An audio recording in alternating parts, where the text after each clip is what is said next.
How many times will they say I'm the smoothest? Truth is I never not moved this way. My trench coat leather, my shoes are suede. Big you don't step on my pumas, babe. Walk ages in these trainers, but I ain't tripped when they losing faith. You know I've been tested without a question why they on net doing Q&A. She say I'm a son of a gun, but really miss me like she shooting strays. It's cool, it's great, but it's more fun when you use your waist. Made in a manner like Kano, where they able use a moving K. And searching for P's on my P's and Q's, man, step up the queue, you can lose your place. Marcus, je suis désolé, y a plus d'eau chaude. Téléfoot la quotidienne avec Uber One, sans frais de livraison. Hello à tous, ravi de vous retrouver dans la quotidienne. J-1 avant France-Pologne, ce sera dès 18 h en direct sur TF1 et on a retrouvé le Vengeur masqué à l'entraînement. Kylian Mbappé présent hier soir et vas-y que ça alterne les masques et surtout que ça s'en débarrasse après un but. Notre capitaine agacé par ce bout de plastique qui lui cache tous ses radars de précision.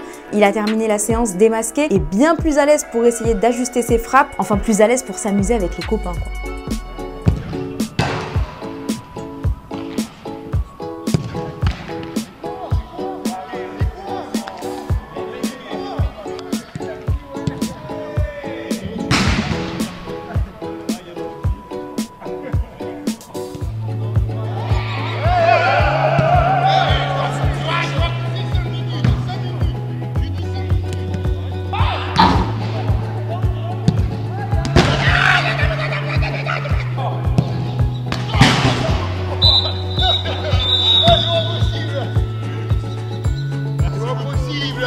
Pendant que Kiki fait ses réglages, on peut au moins compter sur Benjamin Pavard qui a régalé devant le but face au regard amusé de son capitaine.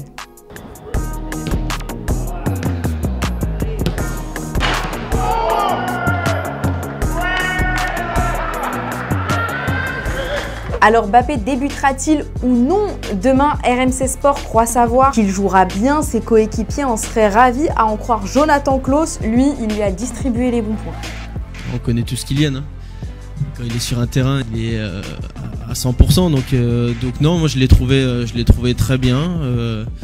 Voilà, il s'est habitué à son masque et c'était l'objectif principal, mais physiquement il est bien, mentalement il est bien aussi. Il a marqué, il a fait marquer, il fait partie du jeu pleinement, donc du très bon Kylian comme d'hab.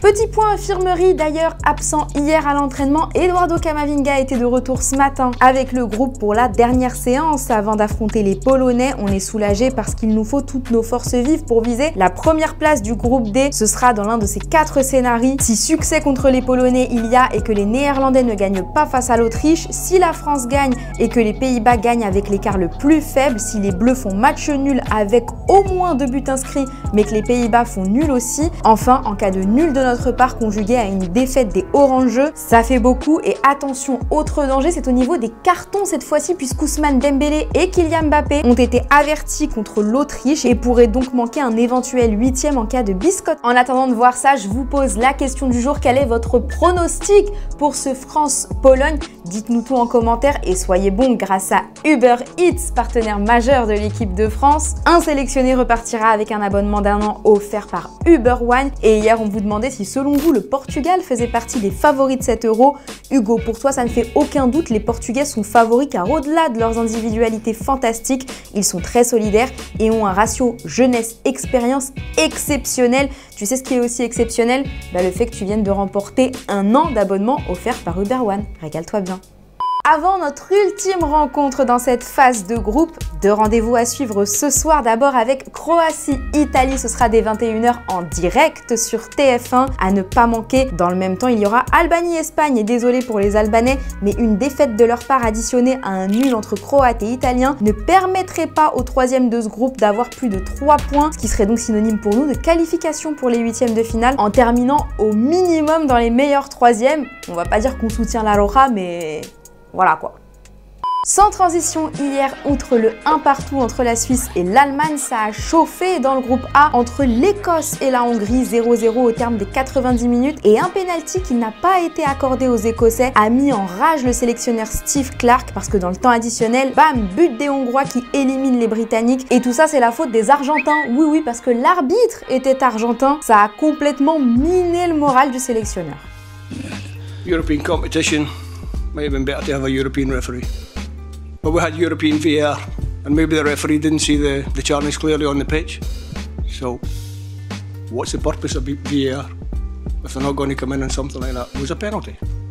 Les Hongrois, eux, gardent désormais espoir de terminer meilleur troisième et peuvent relâcher la pression après une frayeur survenue durant la rencontre, après un choc impressionnant avec le gardien adverse et de longues minutes passées au sol, pris de convulsions puis protégé par un drap. Barnabas Varga a dû être évacué sur civière. On salue d'ailleurs l'intervention héroïque de son coéquipier, le Red Dominik Szoboszlai, grâce à qui les secours sont intervenus de manière plus rapide. Varga, lui, a été victime de plusieurs fractures au visage ainsi que d'une commotion cérébrale. La fédération hongroise a rassuré en expliquant que son état était désormais stable en vue d'une opération qu'il devrait subir à Stuttgart. Son sélectionneur a annoncé dans la foulée son forfait pour la suite de la compétition si la Hongrie est toujours de la partie. On lui souhaite un bon rétablissement et bon courage surtout. Avant de se quitter, la Copa América bat son plein et ce soir c'est l'entrée en lice du Brésil qui affronte le Costa Rica. Pour l'occasion, il leur fallait un petit remontant aux Brésiliens pour se motiver, alors la Fédé leur a ramené Neymar, toujours convalescent, celui qui s'est fait les croisés il y a 8 mois maintenant, était tout content de retrouver ses homologues, un poil au bout du rouleau de pas être avec eux.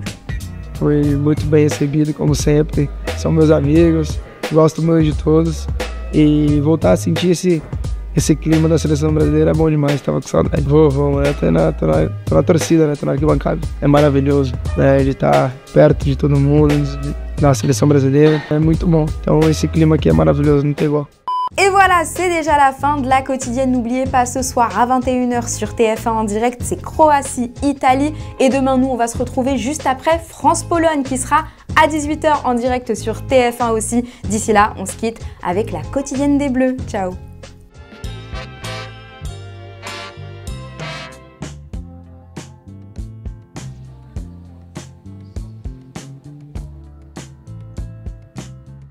Donc lendemain de match, ce qu'on fait généralement, c'est qu'on divise le groupe des titulaires en deux. Généralement, on fait massage souvent voûte plantaire, quadri, ischio. Le but, c'est de prendre l'ensemble des titulaires en lendemain de match pour essayer d'optimiser la récupération et puis qu'ils aillent tous se coucher le plus tôt possible aussi ce soir. Donc on a toute l'après-midi pour faire ça.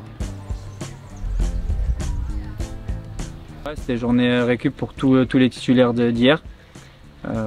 Ce matin, c'était au choix pour ceux qui voulaient faire des soins, ceux qui préféraient dormir. Après le déjeuner, c'était pareil, repos. Ceux qui n'ont pas joué sont allés s'entraîner.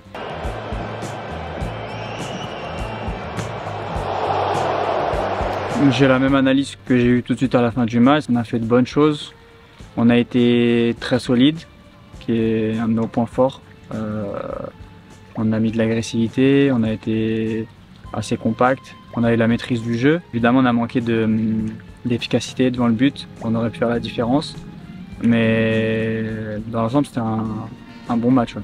C'est frustrant, ce résultat nul? Ouais, c'est assez frustrant parce que bien évidemment, on voulait la qualification. On sait que c'est jamais simple face aux Pays-Bas. Je pense qu'ils nous craignaient un petit peu aussi.